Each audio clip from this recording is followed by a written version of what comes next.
Bienvenue chez Oracolor Imprimerie. Nous sommes 13 salariés et la formation professionnelle est très importante pour nous.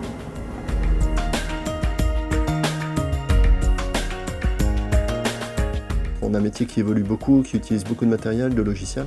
C'est important de se tenir à jour et de préserver l'emploi tel qu'il existe aujourd'hui et puis de rester compétitif et efficace vis-à-vis de nos clients. Ça permet aussi des progressions de carrière dans le futur et donc à ce titre-là, c'est précieux.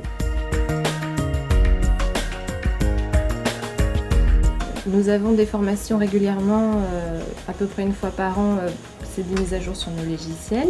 On a eu il y a quelques temps une grosse formation qui a duré 15 jours, donc sur une nouvelle machine qui est arrivée dans l'atelier, qui est destinée à sortir des films. C'est l'étape entre la mise en page et l'imprimerie.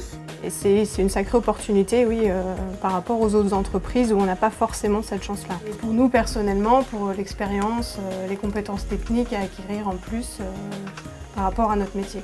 On a deux approches. La première, elle est empirique, selon les évolutions matérielles et logicielles. Donc là, on suit la tendance.